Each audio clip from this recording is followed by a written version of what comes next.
Welcome to lecture 23. In this lecture, we will discuss about open circuit characteristics and short circuit characteristics of a synchronous machine with an objective of finding the synchronous reactance of the machine.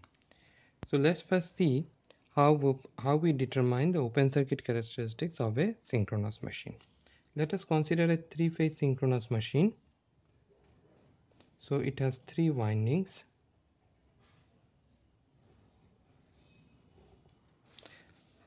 I have shown it in star, it can very well be in delta as well. Now, open circuit characteristics means the terminals of this are kept open, that is, no load is connected to its terminal.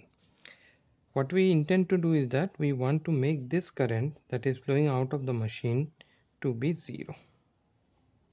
So we have not connected any load to this. Now, we will connect a voltmeter here to measure the voltage. So we connect a voltmeter here between two terminals to measure the voltage. In this condition, we will run the machine at rated speed. Running the machine at rated speed is important. Please note that we will run the machine at rated speed. Now when the machine will run at rated speed, the EMF induced in this, which is given by E is equal to 4.445 ft. When it is running at constant speed, this F will become constant. T is the number of turns of the machine, which is constant for a given machine. This is a constant number. So if the machine runs at a constant speed, then the induced EMF EF depends on phi f. As phi f increases, EF will also increase. To start the process or the experiment, we will make sure that the current in the circuit, let's call it IF, to be 0. That is, we will make the field current to be 0. If the field current is 0, then the flux produced by the machine phi f will be equal to 0. If the flux is 0, then this induced EMF EF will be 0. So at phi f equal to 0, we have EF equal to 0. Now as we increase IF, phi f will increase. As phi f increase, EF will increase. So if we increase IF here, EF will increase. To see only the effect of this phi, we will keep the speed constant. If we make the speed variable, then we don't know from which parameter the EF is changing, whether for change in speed or for change in flux. For this, we will keep this constant. Now let's look how does these characteristics look like.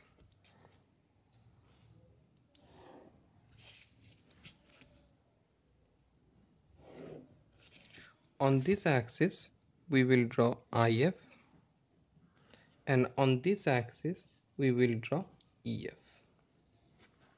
One point we know, at IF equal to 0, EF will be equal to 0. Now as you increase IF, phi f will linearly increase. That is, initially phi f will linearly increase. Now as you go on increasing this to a higher value, there will be a saturation in this magnetic circuit. Magnetic circuit means the core of the machine, which is made up of iron or magnetic material. Generally it is made up of steel. So as you increase IF, this material will go into saturation, and all of you might remember BH curve. So on this axis we have H, which is equivalent of I, and on this axis we have B, which is equivalent of phi. So as we increase this I, phi do not increase linearly continuously. Initially it's a straight line, and then it becomes a curve like this. This is due to magnetic saturation. So here also, since this is this one and this is proportional to this one, the curve will have a similar shape like a BH curve. So initially it will be a straight line, and finally it will curve like this. So this characteristics is known as open circuit characteristics of a synchronous machine. Why it becomes a curve? Because of the saturation in magnetic material.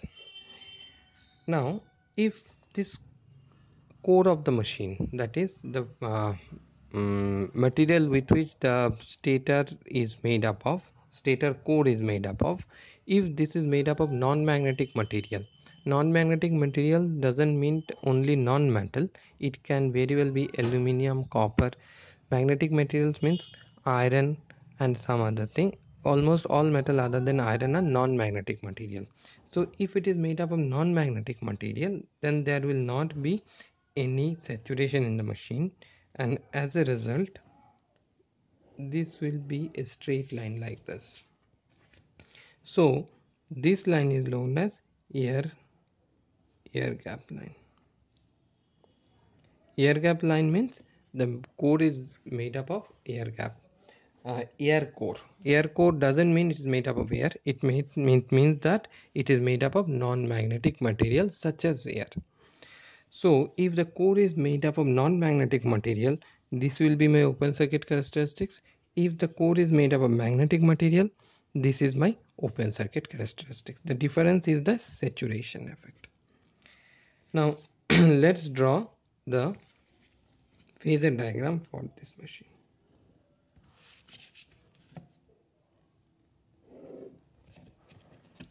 Now to draw the phasor diagram, let's look at this. We will have EF here. Sorry, let's start with V.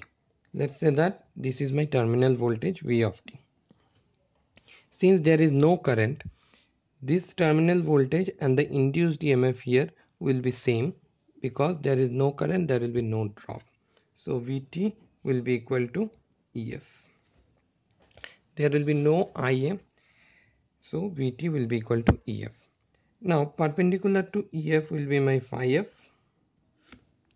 Since there is no current, there will be no armature reaction, and this phi f will be equal to phi r. So this is the flux that is actually flowing from the rotor to the stator. The stator is seeing a flux of phi r, which is equal to phi f, and the terminal voltage Vt is equal to EF. There is no I, so this will be the phasor diagram during open circuit test. Now let's look at the short circuit test. Now in a short circuit test, what we do, we take the same machine again. We take a three-phase machine.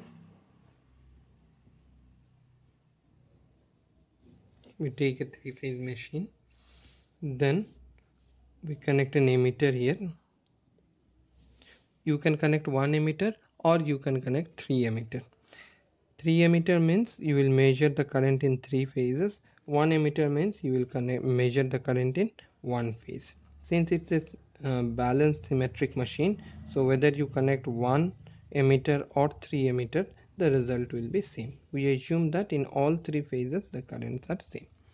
So here we have connected three emitters here, and after we have connected three emitters, we have shorted it. That is, there is no resistance. The resistance here is 0. That is, the load on this side is a 0 impedance. At this condition, we run the machine at rated speed. Now what happens when you run the machine at rated speed? E is equal to 4.445 ft, and here we have my rotor circuit, which is being excited by another DC source, and based on this current, this E will vary. Now if we keep the if we keep this IF equal to 0, the flux here will be 0. If the flux here is 0, EF will be 0. If EF is 0, the I here will be 0. So if we keep IF equal to 0 and short circuit the machine and rotate it at its rated speed, the current will be 0. The reason is that my induced EMF is 0. Now if we increase the flux here by changing the current here, that is, if we increase the field current here, what will happen? EF here will increase, and as EF increase, this current IA will also increase. Now let's see how does this characteristics look like.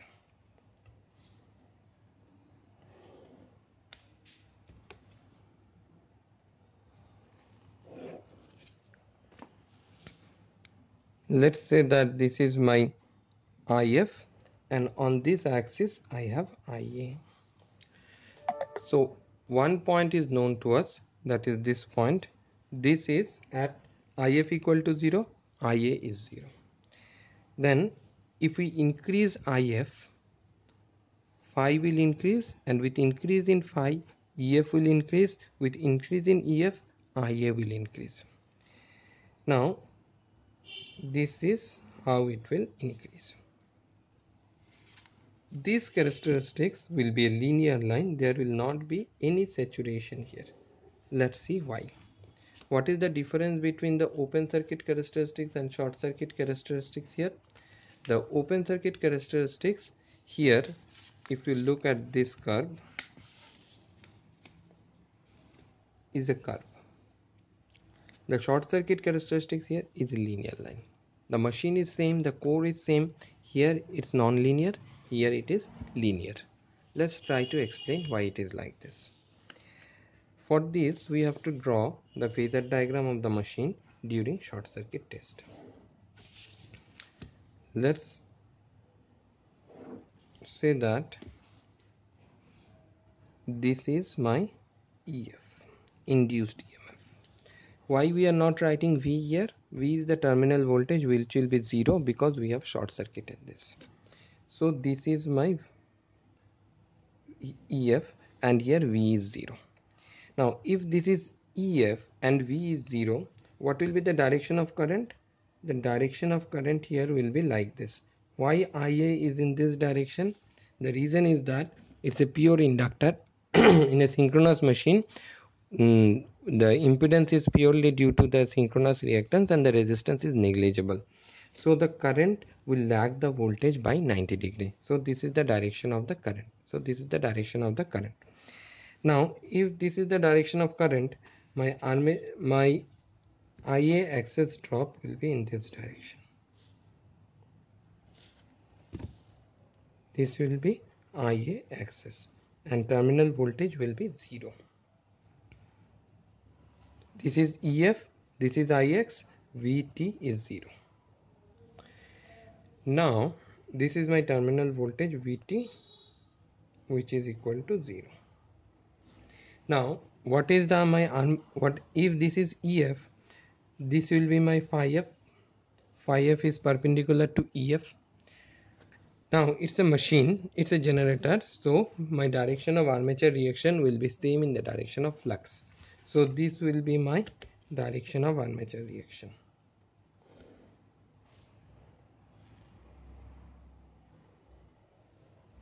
This is my armature reaction flux. So this is the resultant flux phi R. This flux is actually flowing from the rotor to the stator. Now you can see here, this is the field flux that is produced by the rotor, this is the armature reaction flux, and this is the flux that is actually flowing through the stator of the machine. So this flux is much smaller than the flux produced by the rotor. If you look at this diagram, this is for open circuit characteristics. My field flux is equal to my resultant flux. So whatever flux is produced by the field, the same flux is flowing in the stator of the machine, and that's why this is quite high and the machine goes into saturation. Here, though my rotor is producing this much amount of flux, the actual flux that is flowing in the stator of the machine is reduced to a low value. As a result, the flux in the core of the machine, that is the stator, is much smaller, and as a result the machine do not go into saturation. That is, it works somewhere here at a low value of flux. So the short circuit characteristics operate here and the open circuit characteristics operate here. So here we have a non-linear type of thing, and in short circuit characteristics we have a linear type of thing. So this is how a short circuit characteristics look like, and this is how a open circuit characteristics look like.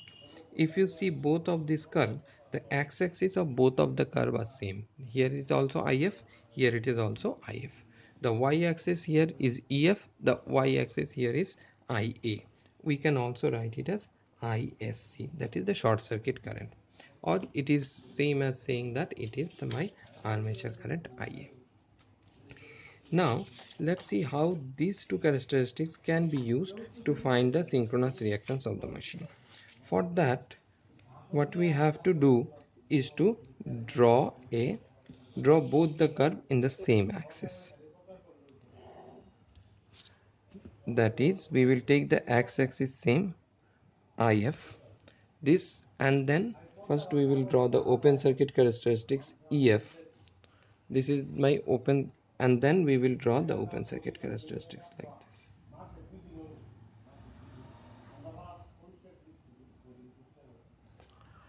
Once we draw this, then we will take another scale on the y-axis for the current.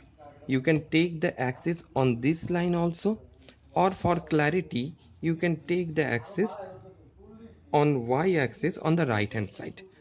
You can take this on either on left hand side or on right hand side, there is no problem. But for clarity, it is always better to take the short circuit characteristics on this side. So we will have one scale for this open circuit voltage and another scale for the short circuit current. So we have two y-axis, one on this side, another on this side. So with this EF and IF, we will do an experiment, that is, we will run the machine in open circuit condition, and corresponding to each field current we will note down the values and we will plot the open circuit characteristics. Then we will short circuit the machine like this. We will short circuit the machine like this. Again we will vary the field current and we will note down the short circuit current. That is, we will vary this field current and we will note down this current. And then we will again plot.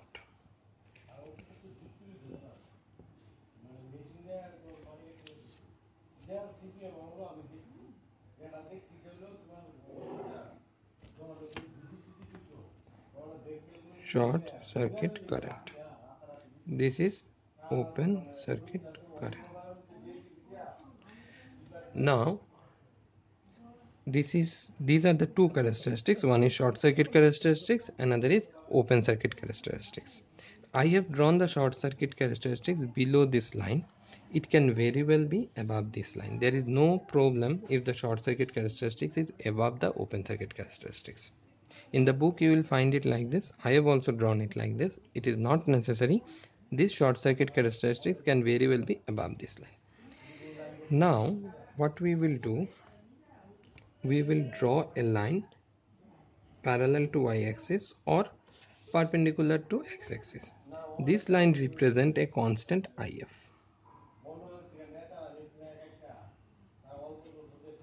Okay. Now on this line IF is constant. So let's take this point.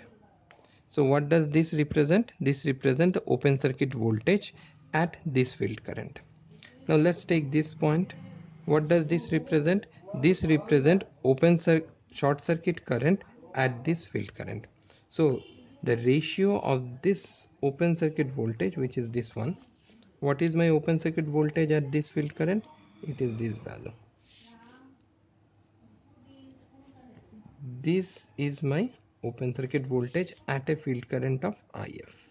At a field current of IF, this is my open circuit voltage. Now at the same field current, this is my ISC, short circuit current. So one point we will get from this y-axis, another point I will get from this y-axis. I have two y-axis for this graph.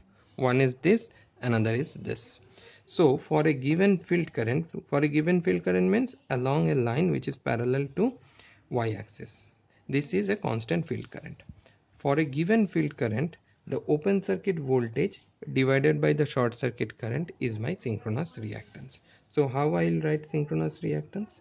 Xs will be equal to V open circuit by I short circuit at IF is equal to constant. So this is how we will find the synchronous reactance of the machine. So what we will do, we will take we will draw a open circuit characteristics, we will draw a short circuit characteristics. Then for a given field current we will find the open circuit voltage, and for that for this field current only, for constant field current, that is whatever field current we will take for open circuit characteristics, for that value of field current we will find the short circuit current. So open circuit voltage is this value, short circuit current is this value, so this will give me the synchronous reactance. You can find it anywhere, you can find it here also. If you find along this line, this voltage, that is this voltage divided by this current, you can find it here also. Here it will be this voltage, that is this voltage divided by this current. So we will continue this discussion a little bit more to understand why this will be synchronous reactance. Thank you.